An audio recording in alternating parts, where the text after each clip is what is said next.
আসসালামু আলাইকুম, welcome to memes kitchen. আজকের পর্বে তৈরি করে দেখাবো কোনো প্রকারের সাজ ছাড়া 6টি আকর্ষণীয় ডিজাইনের দুধ পিঠা। পিঠাগুলো এত বেশি নরম তুলতুলে হবে যে মুখে দেওয়ার সাথে সাথে একদম মিশে যাবে। অতিথি আপ্যায়নে কিন্তু খুব সহজেই আপনারা এই পিঠাগুলো তৈরি করে নিতে পারবেন। তো আশা করি আমার আজকের সিম্পল 6টি ডিজাইন ও পিঠার রেসিপি আপনাদের কাছে ভালো লাগবে। কথা না বাড়িয়ে আমি মূল রেসিপিতে চলে যাচ্ছি। পিঠা বানানোর জন্য প্রথমে আমি একটি মিক্সিং বলে নিয়ে নিচ্ছি 2 কাপ আতপ চালের গুঁড়ো। এরপর এখানে নিয়েছি হাফ কাপ ময়দা, আমি এখানে ভিজে চালের গুঁড়ো ব্যবহার করেছি। এরপর আমি পিঠার ডো তৈরি করে নিব। এই জন্য একটি প্যানে আমি নিয়েছি 1.5 কাপ পানি আর দিয়েছি স্বাদ মতো লবণ। পানিতে বলক চলে আসলে ঠিক এ পর্যায়ে আমি চালের গুঁড়ো ময়দা দিয়ে দিচ্ছি। এরপর হালকা হাতে নেড়ে দিব। চুলার একদম লো করে দিব আর ঢাকনা দিয়ে দিব 2 মিনিটের জন্য, যাতে চালের গুঁড়ো খুব ভালোভাবে সিদ্ধ হতে পারে। 2 মিনিট পর আমি ঢাকনা তুলে নিচ্ছি আর চুলা বন্ধ করে দিব। তারপর পানির সাথে চালের গুঁড়ো ময়দা খুব ভালোভাবে মিক্স করে নিচ্ছি। পিঠার জন্য যত ভালোভাবে ডো তৈরি করতে পারবেন পিঠাগুলো কিন্তু তত বেশি নরম তুলতুলে হবে। সবগুলো খুব ভালোভাবে মিক্স করে নিয়েছি। এখন গরম থাকা অবস্থায় আমি একটু ছড়ানো ট্রেতে নিয়ে নিয়েছি। এরপর 2 থেকে 3 মিনিটের মতো খুব ভালোভাবে আমি এই ডোটাকে মথে নিব। যখন এই ডোটা একদম স্মুথ হয়ে যাবে ঠিক এরকম করে আমি ডোটাকে মথে নিব।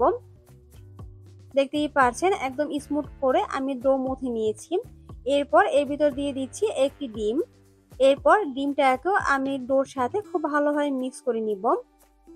ডিম দেওয়ার কারণে কিন্তু পিঠাগুলো অনেক বেশি নরম তুলতুলে হবে। ডিম দেওয়ার পর 4 থেকে 5 মিনিটের মতো আমি ডোটাকে খুব ভালোভাবে মথে নিয়েছি। আর দেখতেই পাচ্ছেন একদম স্মুথ করে আমি মথে নিয়েছি। তারপর এখান থেকে আমি অল্প একটু নিয়ে নিচ্ছি পিঠা বানানোর জন্য। প্রথমে হাতের সাহায্যে গোল করে নিব। তারপর এই ডোটাকে আমি একটু চ্যাপটা করে নিচ্ছি। এরপর ছোট ও মাঝারি সাইজের 2টি কুকি কাটার দিয়ে আমি একটু দাগ কেটে নিব। তারপর একটি টুথপিক দিয়ে খুব সুন্দরভাবে ডিজাইন করে দিব। এটা আসলে বলার কিছু নেই, আপনারা একটু লক্ষ্য করুন তাহলেই বুঝতে পারবেন। এরপর টুথপিক দিয়ে পাশ থেকে খুব ভালোভাবে আমি ফুলের শেপের করে পিঠাটা তৈরি করে নিচ্ছি। আমার একটি পিঠার ডিজাইন কিন্তু কমপ্লিট হয়ে গেছে। এখন 2 নাম্বার পিঠাটি আমি তৈরি করব।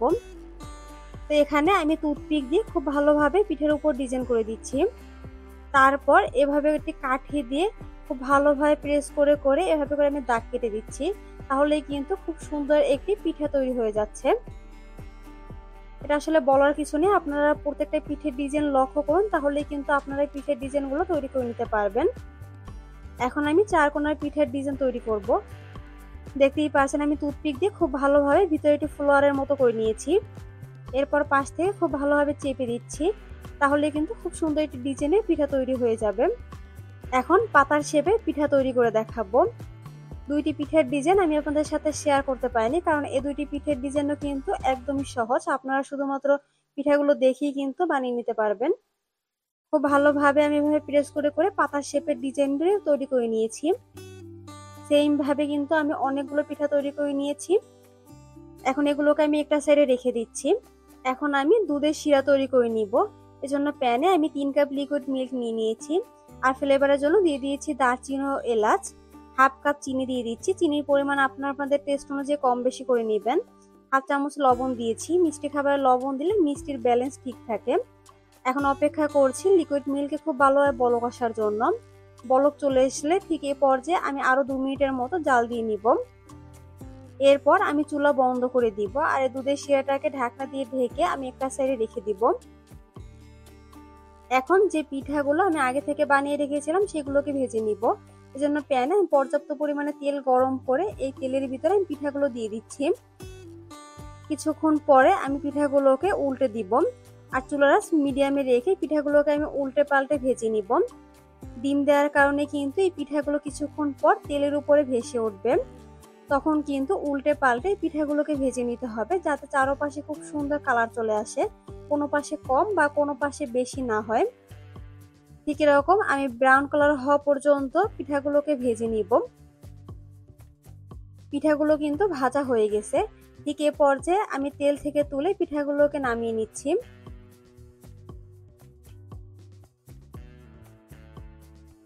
এই পিঠাগুলো গরম থাকা অবস্থায় আমি একটি ছড়ানো ট্রেতে সাজিয়ে নিয়েছি। এরপর যে দুধের শিরা তৈরি করে রেখেছিলাম সেটা আমি পিঠার উপরে দিয়ে দিচ্ছি। আর দুধের শিরাটা যদি ঠান্ডা হয়ে যায় অবশ্যই কিন্তু গরম করে নিবেন, নাহলে কিন্তু পিঠাগুলো ভালোভাবে ভিজবে না। এখন এই পিঠাগুলোকে আমি এভাবে রেখে দিব 3 থেকে 4 ঘন্টার জন্য। সব থেকে ভালো হয় যদি সারা রাত পিঠাগুলোকে দুধের শিরার ভিতরে ভিজিয়ে রাখা হয়। 4 ঘন্টা পর দেখতেই পারছেন এই পিঠাগুলো ফুলে কিন্তু একদমই ডাবল হয়ে গেছে, আর দুধের শিরাটাও কিন্তু এই পিঠাগুলো টেনে নিয়েছে। আমি আপনাদের সাথে একটি পিঠা কেটে শেয়ার করছি যে ভিতরটা কতটা নরম হয়েছে। দেখতেই পাচ্ছেন পিঠাটা কতটা নরম তুলতুলে হয়েছে, আর মুখে দেওয়ার সাথে সাথে একদমই মিশে যাচ্ছে। আপনাদের কাছে এই পিঠার রেসিপিটি ভালো লেগে থাকলে অবশ্যই ট্রাই করবেন। এরকম সিম্পল রেসিপি পেতে চ্যানেল সাবস্ক্রাইব ও পেজ ফলো করে দিবেন। আজ এ পর্যন্ত, আল্লাহ হাফেজ।